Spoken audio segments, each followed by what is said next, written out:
اس شخص نے کسی دوست سے 3,000 دینار قرض لیے اور واپسی کی تاریخ مقرر ہو گئی جو اللہ تعالیٰ کو منظور ہوتا وہی ہے۔ اس شخص کا کاروبار معطل ہو گیا اور وہ بالکل کنگال ہو کر رہ گیا۔ قرض خواہ نے تاریخ مقررہ پر پہنچ کر قرض کی واپسی کا مطالبہ کیا۔ اس مقروض نے معذرت چاہی کہ بھائی میں مجبور ہوں، میرے پاس کوئی چیز نہیں ہے۔ قرض خواہ نے قاضی کے ہاں دعویٰ دائر کر دیا۔ قاضی صاحب نے اس مقروض کو طلب کیا اور سماعت کے بعد اس مقروض کو 1 ماہ کی مہلت دی اور فرمایا کہ اس قرضہ کی واپسی کا انتظام کرو۔ وہ مقروض عدالت سے باہر آیا اور سوچنے لگا کہ کیا کروں۔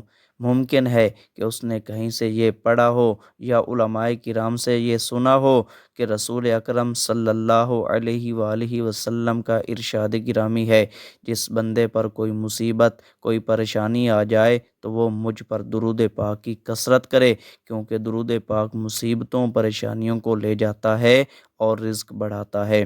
الحاصل اس نے عاجزی کے ساتھ مسجد کے کونے میں بیٹھ کر درود پاک پڑھنا شروع کر دیا۔ جب 27 دن گزر گئے تو اسے رات کو ایک خواب دکھائی دیا۔ کوئی کہنے والا کہتا ہے، اے بندے تو پریشان نہ ہو، اللہ تعالیٰ کارساز ہے، تیرا قرض ادا ہو جائے گا۔ تو علی بن عیسیٰ سلطنت کے وزیر کے پاس جا اور جا کر اسے کہہ دے کہ قرضہ ادا کرنے کے لیے مجھے 3,000 دینار دے دے۔ فرمایا جب میں بیدار ہوا تو بڑا خوشحال تھا، پریشانی ختم ہو چکی تھی، لیکن یہ خیال آیا کہ اگر وزیر صاحب کوئی دلیل یا نشانی طلب کریں تو میرے پاس کوئی دلیل نہیں ہے۔ دوسری رات ہوئی، جب آنکھ سوئی تو قسمت جاگ اٹھی۔ مجھے آقا دو جہاں، رحمت دو عالم، شفیع اعظم صلی اللہ علیہ وآلہ وسلم کا دیدار نصیب ہوا۔ حضور صلی اللہ علیہ وآلہ وسلم نے بھی علی بن عیسیٰ وزیر کے پاس جانے کا ارشاد فرمایا۔ جب آنکھ کھلی تو خوشی کی انتہا نہ تھی۔ تیسری رات پھر امت کے والی صلی اللہ علیہ وآلہ وسلم تشریف لاتے ہیں اور پھر حکم فرماتے ہیں کہ وزیر علی بن عیسیٰ کے پاس جاؤ اور اسے یہ فرمان سنا دو۔ عرض کیا، یا رسول اللہ فدا کا ابی و امی، میں کوئی دلیل یا علامت چاہتا ہوں جو کہ اس ارشاد کی صداقت کی دلیل ہو۔ یہ سن کر حضور صلی اللہ علیہ وآلہ وصحبہ وسلم نے میری عرض کی تحسین فرمائی اور فرمایا کہ اگر وزیر تجھ سے کوئی علامت دریافت کرے تو کہہ دینا، اس کی سچائی کی علامت یہ ہے کہ تم نماز فجر کے بعد کسی کے ساتھ کلام کرنے سے پہلے 5,000 مرتبہ درود پاک کا تحفہ دربار رسالت میں پیش کرتے ہو، جسے اللہ تعالیٰ اور کرامن کاتبین کے سوا کوئی نہیں جانتا۔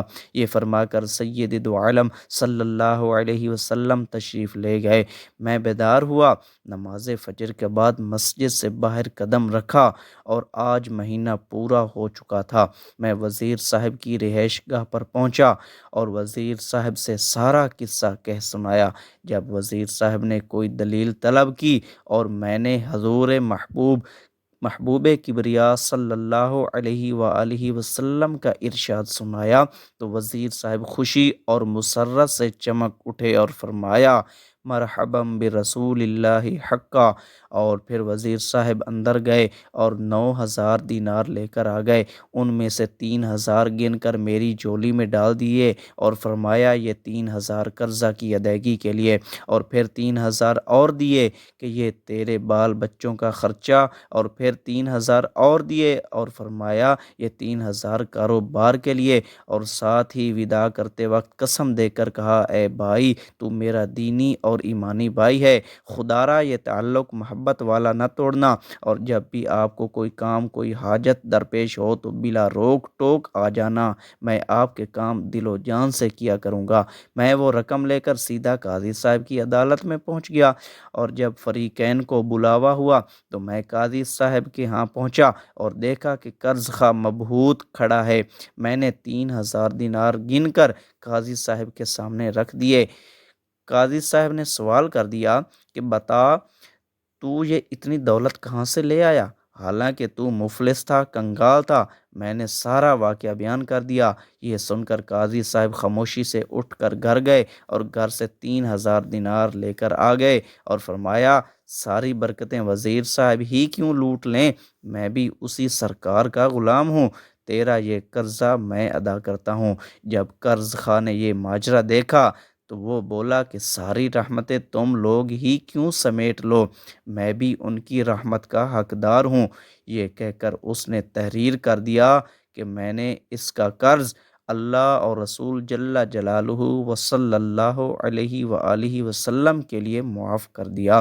اور پھر مقروض نے قاضی صاحب سے کہا آپ کا شکریہ، لیجئے اپنی رقم سنبھال لیجئے۔ تو قاضی صاحب نے فرمایا اللہ اور اس کے پیارے رسول کی محبت میں جو دینار لایا ہوں وہ واپس لینے کو ہرگز تیار نہیں ہوں، یہ آپ کا ہے، آپ اسے لے جائیں۔ تو میں 12,000 دینار لے کر گھر آ گیا اور قرضہ بھی معاف ہو گیا۔ یہ ساری برکتیں درود پاک کی ہیں۔